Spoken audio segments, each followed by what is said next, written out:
Hello everyone, this is TheFireSlime here and welcome to Minecraft How to Build. Today I will be starting the transformation of this house. So Ethan came on here and he built this house. So here's your dining room, I think.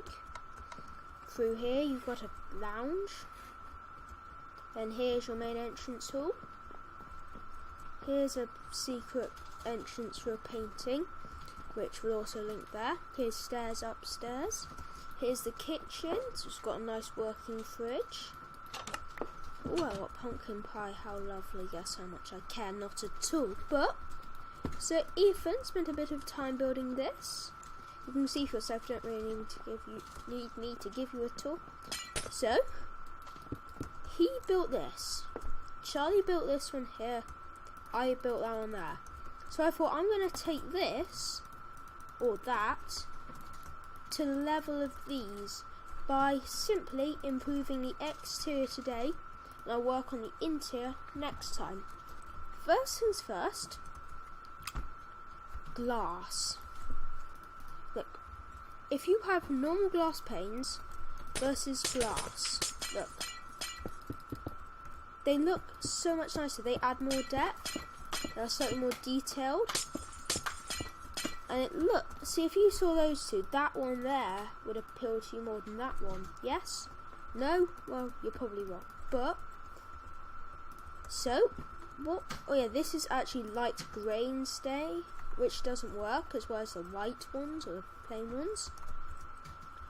So if you go around and do this to every single window, which I won't be doing on camera, I'll mainly be working on the front part for this bit here, because I don't want to bore you to death. So let's say you've gone around like me, totally legitimately, and filled in every window with panes.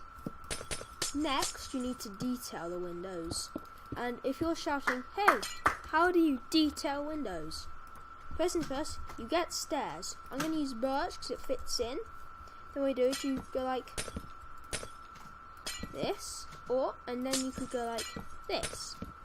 You can see how the layering again, this stands out more. So, or if you want, you could use any type. You could use spruce. I'm using birch because this framework is spruce and birch, and this is sort of in a slightly birchier section. I'm just going to keep that there for continuity's sake. But so you've basically massively improved your window, and you've also broken half the house. GG. So yeah, now the front looks more inviting. And then what you could do is you could add some decoration to it. Like you could add a little window box here. I mean, you lose some of the layering advantage, but you get a nice little box and you can put a blue orchid in it, say, like that, and then that just looks easier on the eye. You could also, if you would prefer, could rotate it around this way, or just me using more trapdoors like this, almost to act as trugs, or you could just use it in the ground. So I'm probably going to do this, add a bit of orchidage to fit in with the house, extend the path, detail the path using some andesite, so create a slightly rougher texture. And now instantly, that there, if you saw that, and then if you saw that, I don't think I'm the only one in the world who'd choose this. And then here, you can do a simple little stair trick like this on just these parts here. And then what you could do is inside them, place some more glass. So I'm going to do this. So what I'm going to be doing on the front will transport around the house. It's just that I don't exactly have the time or patience to go around doing everything on video. But you could choose to do it differently over here. I'm not, because I like it. But again, mainly you've got to find a theme and stick to it. And Ethan's done quite good at sticking to the theme, but it wasn't a brilliant theme, Ethan. No offense. So you've got your lovely window edge here. And so that is the main bit of the front of your house done. It looks so much more appetizing if it could.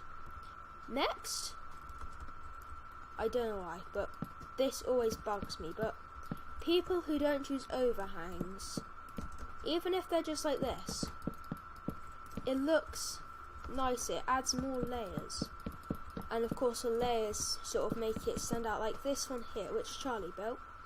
If we have a look at the front of this house here, boom, using the stair trick that I was, look at all that. Look at all the layers in that compared to that, and even that, which I built, and I'm not afraid to admit it. So again, you can carry this one on for the entire one.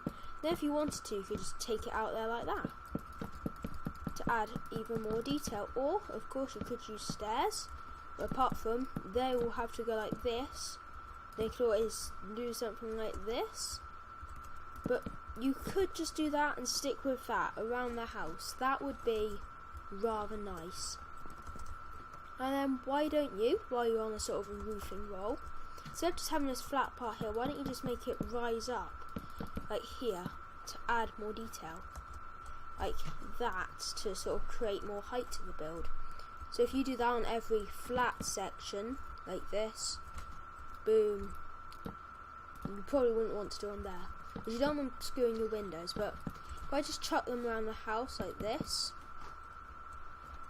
adds more height, which is sort of what you want. So that is the front of it done. But now let's work on the upper side. Also, actually no, let's work on this side first. So again, you're going to do what we did down there. We're just going to smash all of this out. And we're going to place these in like boom, boom, boom, boom. Again, to add more layers. Sometimes if you overuse a trick, it gets boring. But this is one of the tricks that you can always catch something different in it. And then for this one here, if you're feeling really outraged, you could go like that, but to me that doesn't look as nice. You could do it upside down, but then again you don't get as many layers. As if I have it like this and like this, which is sort of what I've refined for the smaller windows, again to add more difference. So if we just chuck those two there, put in your panes, boom, it looks nicer. And now let's do a bit more work on the downstairs. Like you've worked on that, you've worked like a dog. You can add some more windows in here. Because these are higher, you don't need the sort of over distraction course there. You can still put in your lovely little window that's there. Again, it doesn't look symmetrical, but I don't mind. Then you can use simple walling, little sort of extra detail blocks that fit in. Like you could use one of these to sort of create more depth. Or what one could do is, if you place them a bit further out, like here, then you could go like this. Okay, that's going to be so annoying, but like this, and create a Porsche, not a Porsche. Porsche is a car. Porsche is a car. Why can't I say that?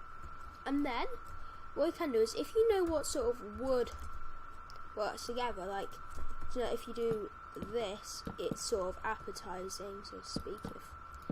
If I say appetizing, I mean it looks good, basically. It's nicely detailed. Then if you are going to have something like that, you could carry it on all the way up. Again, keeping regular. You can be irregular as long as you're regularly irregular. Like if you're going to have a patch, you carry it all the way up like this. And you could, if you wanted to, go really radical and continue up here too. But I'm not going to, because I'm going to leave that part of the house for another day. So, here, you could always add that up to there like that. And you can almost make it look slightly bizarre-ish. As in like a bazaar, not bizarre. And you get a torch, and you just chuck them onto here if you want to. There aren't really any places you can't place them like that. You can wall off here if you wanted to, or what you could do is create a little flower bed like this. That's me just changing my mind on how big to have it. Like, so if you just keep it out like this, see, and then you just got a little bit more room. Then you can kind of a passage like this. You're still using that unpolished andesite to give it more sort of wham, like that wham, you want that wham. Then you can use your orchids again, which I'm quite a big fan of. If you don't know, I like the blue orchid. But look at that, you can always use another like yellow, works well with blue, so you could add a bit of yellowiness into it and sort of have a nice little garden. Then what you can do is you go boom, boom, put some fence gates on the front like this, and there you have a massive improvement. And even so, you could still go like this on both sides to make it look like it's splitting out a bit. And then for this only, you won't want to continue this up, but you want to sort of make it so it fits in with the rest, because if it's, I'm okay if you're irregular, as long as you're regularly irregular. And like this, and you can always make it tuck in again like this, or you could carry it on all the way up. It's up to you, but I think that looks kind of nice. Up to you if you think so, but that's my personal preference. So if we have a look at this front of the house compared to this front of the house, it stands out more. It looks nicer. And I know here that I haven't put in the jungle wood planks. Let's just quickly ram those in. Again, you don't want to see dirt in a house, because that sort of gives you a sense of sort of. And so this is the first part of my several bit guide on how to build or how to improve a Minecraft house. So anyway, folks, and first time here, please like and subscribe for more Minecraft how to build, and I'll see you in the next little previous video. Goodbye.